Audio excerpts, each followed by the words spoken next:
O que inicialmente foi promovido como uma mudança transformadora na corrida mais emblemática e, ao mesmo tempo, mais limitada do calendário da Fórmula 1, acabou evidenciando uma vez mais a resistência do esporte em evoluir justamente nos aspectos que mais exigem renovação.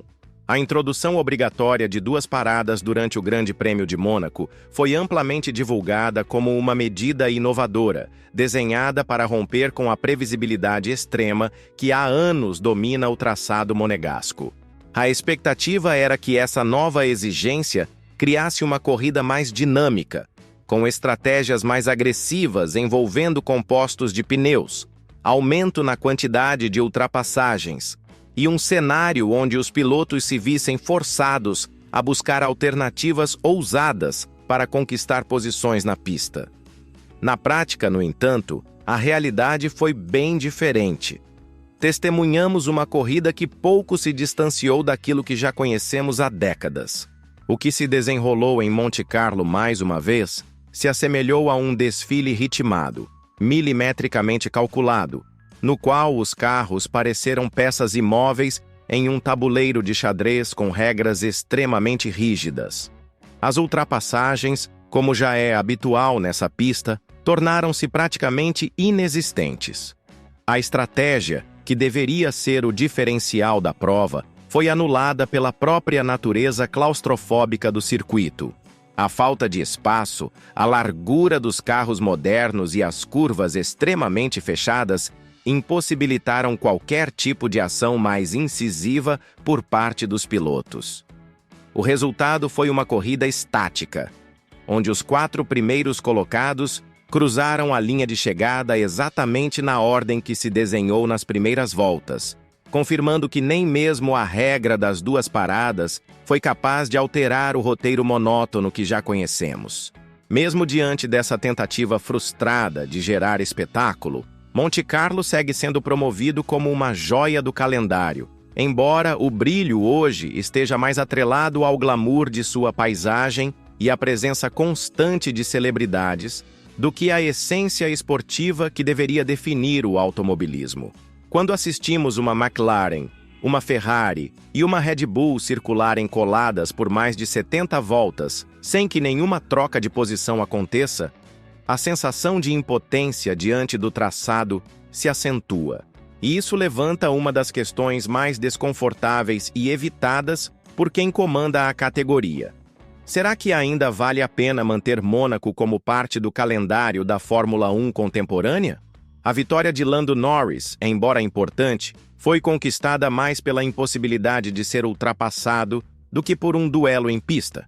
Mesmo assim, marcou um divisor de águas em sua trajetória.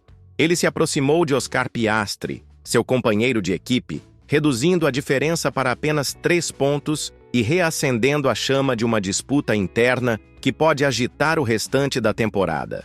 Charles Leclerc, o herói local, mais uma vez viu sua esperança se desfazer em uma atuação sólida, porém impotente diante das limitações da pista.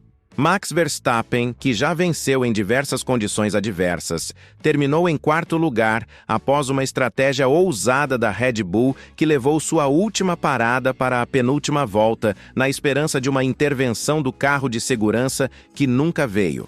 A frustração, portanto, não foi causada por falta de tentativa, mas sim pela incapacidade física da pista de acomodar disputas genuínas. O circuito, estreito e cercado de barreiras, tornou-se um ambiente onde qualquer tentativa de ultrapassagem é um convite ao desastre. Norris, Leclerc, Piastri e Verstappen, todos com talento suficiente para proporcionar um espetáculo de primeira, acabaram engessados, presos ao traçado e à lógica de que, em Mônaco, o mais sensato é manter a posição em vez de arriscar. A Fórmula 1, nesse cenário, parece mais uma exibição de precisão do que uma competição verdadeira.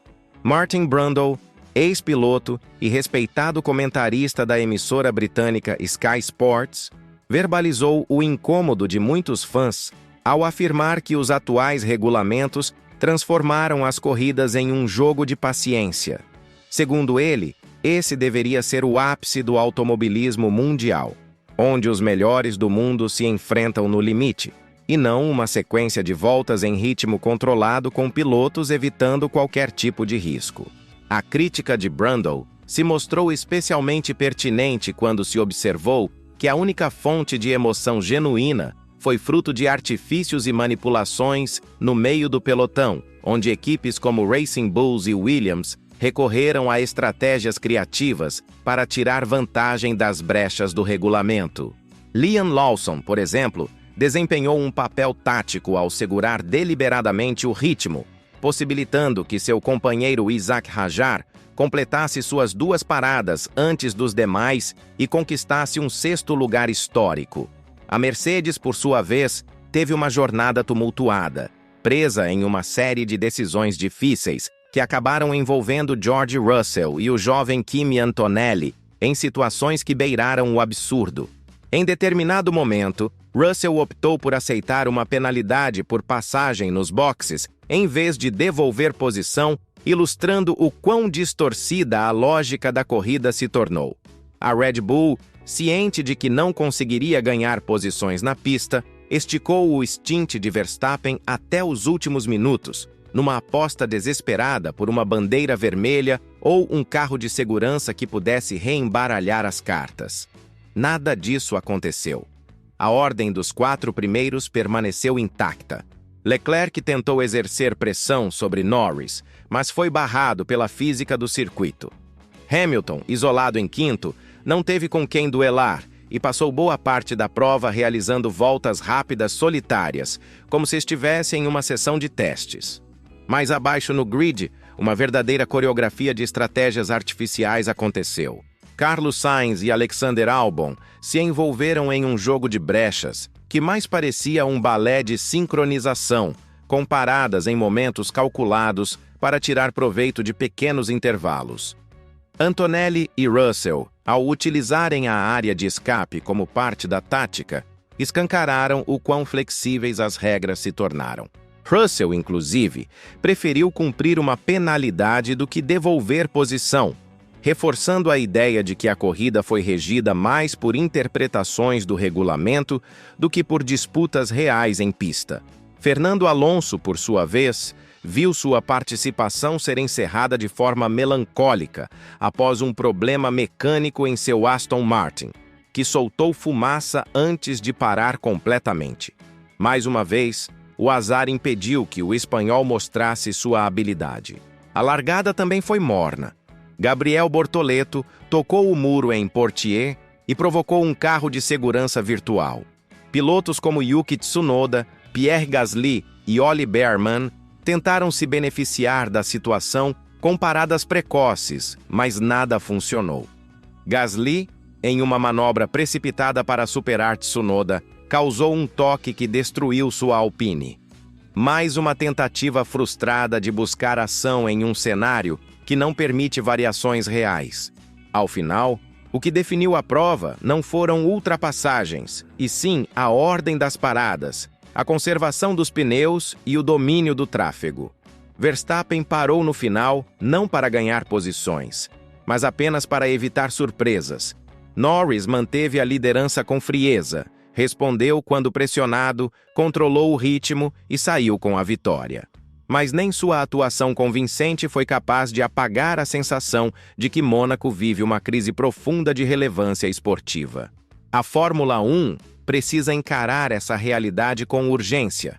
Carros menores, circuitos remodelados ou até mesmo um novo traçado urbano em Mônaco devem ser considerados com seriedade.